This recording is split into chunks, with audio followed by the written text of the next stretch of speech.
प्रधानमंत्री जी के इसी प्रेरणा से हम सब ने प्रेरित होकर के आज प्रदेश के अंदर निर्णय लिया कि ग्राम पंचायत में जो पैसा हम भेजते हैं, क्षेत्र पंचायतों को जो पैसा हम भेजते हैं, जिला पंचायतों को जो पैसा हम भेजते हैं, इसकी कुछ प्राथमिकताएं तय की जाएं और प्राथमिकता उसी प्राथमिक इकाई के लिए तय होनी चाहिए। जैसे हर गांव में प्राथमिक विद्यालय है, प्राथमिक विद्यालय की बाउंड्री वॉल बन जाए, बालक बालिकाओं के लिए टॉयलेट बन जाए, वहां पर अच्छी फ्लोरिंग हो जाए, फर्नीचर की व्यवस्था हो जाए, खेल का मैदान भी हो जाए, गांव में ग्राम सचिवालय का निर्माण भी हो जाए। गांव के लोग अपने सर्टिफिकेट बनाने के लिए क्यों ब्लॉक में, तहसील में और जिले के अंदर जाएंगे? गांव में सारी सुविधा उन्हें मिलनी चाहिए। युद्ध स्तर पर कार्य चल रहे हैं और मैं गांव में जाता हूं, देखता हूं लड़के सुबह शाम सड़कों पे दौड़ते हैं। अगर गांव में गांव का खेल का मैदान होगा तो सड़कों पे क्यों दौड़ेंगे? क्यों एक्सीडेंट होंगे? इसलिए गांव में ही खेल का मैदान बने, गांव में ही ओपन जिम का निर्माण हो। और मुझे प्रसन्नता है, युद्ध स्तर पर एक कार्यक्रम चल रहे हैं। 30,000 गांवों में वर्तमान में खेल मैदान बनाने की कार्रवाई युद्ध स्तर पर चल रही है। आज वो समाप्त हुआ कि कार्य अभी 2 महीने पहले होता था, फिर 2 महीने के बाद फिर नए सिरे से उसी सड़क पर कार्य करने की प्रवृत्ति फिर से देखने को मिलती थी। गांव के लोग लिखते लिखते थक जाते थे, कोई कार्रवाई भी नहीं होती थी। हमने कहा भी प्राथमिकताएं तय करिए, आपकी आवश्यकता क्या है? खेल का मैदान, वहां की आवश्यकता है। मनरेगा के पैसे का भी आप इस्तेमाल करिए। ग्राम पंचायत निधि में पर्याप्त धनराशि उपलब्ध कराई जा रही है, उस पैसे का भी उपयोग करिए।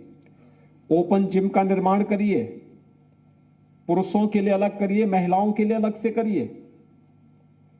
स्पोर्ट्स किट इसलिए दिए जा रहे हैं कि गांव में अगर पार्टी ही है तो उन्हीं 2 पार्टियों में ही आपस में खेल के लिए वे लोग आपस में ही प्रतिस्पर्धा करें, न कि लाठी डंडा लेकर के आपस में प्रतिस्पर्धा करने लग जाएं।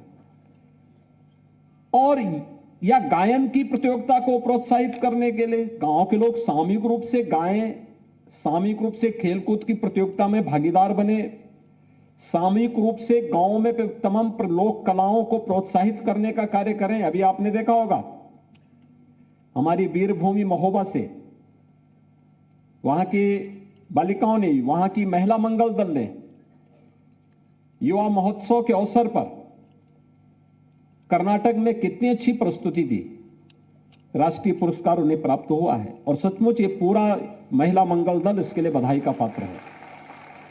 हर महिला मंगल दल में ये सामर्थ्य है उत्तर प्रदेश के अंदर,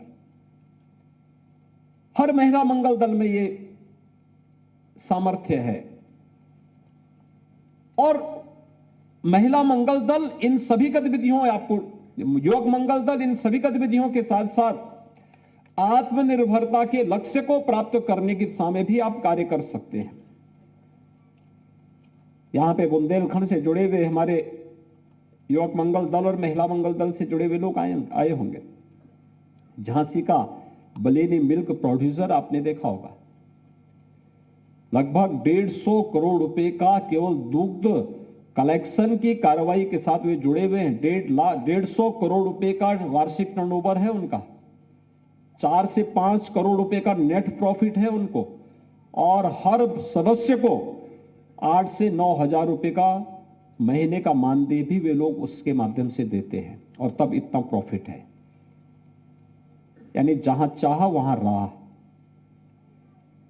आज हमने महिला और बाल विकास पोषाहार का कार्यक्रम महिला स्वयंसेवी समूह को दे दिया है। गांव गांव में महिला स्वयंसेवी समूह स्वयं इसको संचालित करेंगे। हजारों करोड़ रुपए का एक कार्यक्रम है। जनपद स्तर पर, विकासखंड स्तर पर बड़े बड़े प्लांट लगाए जा रहे हैं। इसके माध्यम से क्वालिटी फूड कुपोषित बच्चों को, कुपोषित माताओं को उपलब्ध करवाने के कार्य हो रहे हैं। और साथ साथ जो निराश्रित गोवंश है, इस निराश्रित गोवंश को भी, जहां पे गो आश्रय स्थल है, ब्याई हुई गाय है, तो किसी कुपोषित परिवार को एक दे दो, और परिवार दूध भी पिएगा और सरकार 900 रुपए भी उस परिवार को देगी। उस गाय का लालन पालन करेगी तो पुण्य भी मिलेगा, साथ साथ गौ माता की सेवा भी हो जाएगी, पैसा भी मिलेगा, और साथ साथ एक गाय भी उनके पास धरोहर के रूप में रहेगी। तमाम प्रकार के कार्यक्रम सरकार के द्वारा संचालित हो रहे हैं। इन कार्यक्रमों के साथ जुड़ने की आवश्यकता है। हम भी अपने स्तर पर प्रयास कर सकते हैं। युवक मंगल दल और महिला मंगल दल को चाहिए अपनी ग्राम पंचायत को स्वच्छ रखना, सुंदर बनाना, अपने विद्यालय की देखभाल करना, ग्राम सचिवालय की व्यवस्था को सुचारू रूप से संचालित करने में योगदान देना, गांव के अंदर किसी भी प्रकार की कोई ऐसी गतिविधि न हो जो गांव को बदनाम करती हो, गांव के विकास को बाधित करती हो, गांव के युवाओं के सामने पहचान का संकट खड़ी करती हो। ये किसी भी उस प्रकार की गलत प्रवृत्ति को हमें रोकना होगा। और साथ साथ आपको लगता है कि कोई गतिविधि ऐसी है जो सुरक्षा पे सेंध लगाने वाली है, तो उसकी सूचना समय पे संबंधित थाने को, तहसील को या फिर जनपद स्तर के अधिकारियों को समय पे उपलब्ध करवाना। ये सभी कार्यक्रम अगर हम कर पाएंगे, याद रखना, कोई समाज तब तक स्वावलंबी नहीं हो सकता जब तक कि उसकी निर्भरता सरकार पर ज्यादा रहेगी। जब समाज आगे चलेगा और सरकार उसके पीछे रहेगी तो समाज स्वावलंबी भी होगा, समृद्धि की ओर अग्रसर भी होगा। जब सरकार आगे रहेगी और समाज पीछे रहेगा, वो समाज कभी आगे नहीं बढ़ सकता। उसके सामने हमेशा उसके सामने आत्मविश्वास की कमी होगी। हम सबको आत्मविश्वास से भरपूर होना है। और आज तो सरकार ने इस दिशा में बेहतरीन प्रयास किए हैं। गांव गांव में खेल के मैदान, खेलकूद की गतिविधियों को बढ़ावा देने के लिए कर रहे हैं। ब्लॉक स्तर पर मिनी स्टेडियम बनाने और हर जनपद में स्टेडियम का निर्माण हो, इस दिशा में भी सरकार ने प्रयास प्रारंभ किए हैं।